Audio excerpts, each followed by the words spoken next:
yalla wadi banke futa jalla o kora lagi selula mo kora balle jalla bay ko share ay ko won inda ko mi woli boko fenande nyande tiro danga ngal foto wallo nyande tiro danga foto wal ko hundu fitno de nyande ko hundu fitno ka direction de la police ko fitno nyande tourno da non video ko yawda tawda be dari ko hundu fitno de nyande deuxième fois ko hundu fitno de nyande parce que ay ni do jon mi fenay woni c'est-à-dire ma po ma sino fala hote hotu est-ce que afami joni explique ni men avant ko tipu dala gina avant que aya de kankan hein ko dum fedduno ka police parce que aziki ngo wala nali ma bay tippa gol mo lagi de premier ko dum feddino kanko fami aziki ngo nali wonal magonga ko dum fedduno do ne harna ya propaganda tout va bien bay ko chare bay adja ondire Mamadi Doumbouya woli ko hondu wanno ton problème c'est-à-dire direction de la direction c'est-à-dire le cabinet du président le général le colonel en question on nous fait notre encouragement be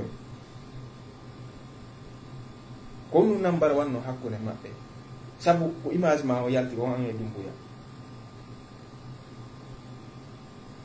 yimbe accu be feɗɗiɗa yawɗa yimɓe e debbo andi min ɗo moi je peux pas dire la même chose ni ka wonɗa ɗon ko ange ko mbundi e chambre an chambre ko jeel woni walde ko wonɗa walade ɗo wowlani men ko jeel wonɗa walude ni pay ko sare ka wonɗa ɗo ni an ka wonɗa ɗon si ka wonɗa vivre ɗo ni e ko wonɗa vivre Dakar hay siko goto Dakar ka opposition wonɗa pas problème alana Mamadi Doumbouya ni ko président on wonanda joni l'esprit de CNRD wolani men ko no fiondorda ni andi ko hikori yeso ittay kumpa même ya na do ndo pay kum sara auditionnama deux fois ono wonduɓe contact ko makko pay kum sara yahama joɗɗinama soi-disant ko homɓe wonno finance demo ko jooɗi Dakar kanko e Azikin kadi auditionama on fami pay kum sara joɗɗinama ko commerçant ɓe homɓe c'est-à-dire wonɓe lagine wonɓe finance de IFDC o commerçant ɓe homɓe wonɓe lagine wonɓe finance des jeunes de l'acte pay kum sara joɗɗinama parce que soi-disant ɓe yi ayno c'est-à-dire imo wola inde jeunes de l'acte c'est commerçant ɓe onon marduɓe makko contact mi wono ɗo hunde wota non marduɓe makko contact hokkoraynoɓe mbuuɗi sornemo passe par la gentillesse wattane yilla ononi makko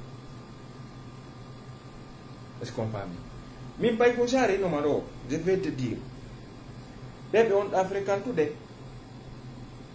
ɓeɓe wonɗa fréquentude à certaines personnes beaucoup même si mi wowli ko feɗɗata ɗon tu seras étonné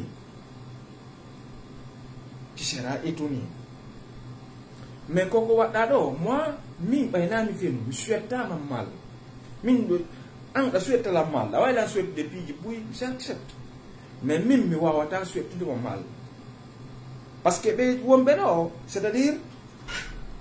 c'est pas Mamadi Doumbouya seulement a faami ɓe oma ƴettude ɓe yaada e ma hay jalousie ɓe oma yettude yaada e ma mutinama c'est à dire ko réseau woni ɗo lagine sa ɓe yettima ɓe naadima e ɗum suuɗo konko wonɗa ɗon ɗi téléphone ji ma ɓe furi yiɗi ɓe ndaari contact ji ma pay kum sare mi añanama mais ko gonga mi wolantama siko pay kum telimire mi wolay hande inde pay kum telimire siko pay kum telimire siko Mamadou Ba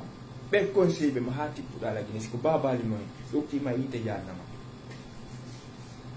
minata passeport ma nga hettale ma mais hari o récupérama min nalɓe jolita mamodi mais ɓe récupéri mo hari minata ɓe accata yalta de ɓay men e wolude ni est ce que a faami ɓeccata yalta mais sa pay kuncare sa ƴetti hoore ma tippiga aéroport ni ma ƴetti hoore ma tippiga frontiére ɓe nanguima ma a ƴawi o to ɓe duti tun ayi ɓe mutinte a gollirani gandal o wonnoɗa ɗon Dakar a innayno alhamdulillahi rabbil alamin fami sa gollino gandal a hukkatano miɗi piiji ɗo asiking yeehi ton goyi asiking ko honɗum nabi o lagine ko wonɗon Dakar asiking ko goɗɗo ko wonɗo escorte c'est à dire neɗɗo escorte o kuwa arna kowo yimɓe o arnaki noon fof andi arnaka makko on hande kadi ka gouvernement peu importe o nangama o yehi ɗaɓɓugol visa France visa ceñi asiking ɗaɓɓata Amérique o heɓata o ɗaɓɓi ha o ronki o ala solution o neɗɗo bonɗo hande kadi o naatugol lagine yiwɗa ɗum ɗon a naati asiking yehi si doguɗa yawɗa asiking o mo yiyata waɗa vidéo haylo lagine ɗo si ono marno saabu yawgo France ono marno saabu yawgo États-Unis o tippatano lagine par ce que kanko organise propre arrestation makko lagine 2020 miɗo andi kono feƴƴiri fiiɗo yara Dakar o heɓira mo o ɗaɓɓa visa mais ça pas récissal o arnaki konko o waɗi conférence ɗum no interdise mo voyage e territoire maɓɓe o européen fof faami donc noon an ɓe arɗo ɓe mooɓi ɓe hokkuma e erreur ha naatuɗa sa heeɓi erreur ko minen arta wulla ɗo mais ndaare pay kucare ka won ɗon fewno ɗo ka wonɗa ɗon fewno ɗo ni a accemi waɗa vidéo a ɗannanelanga toon ɗanndingan pulon fiya labbela mi wona seeɗa frère ko ɗum wondunare Dakar ko hikkori yeeso yinta e kumpa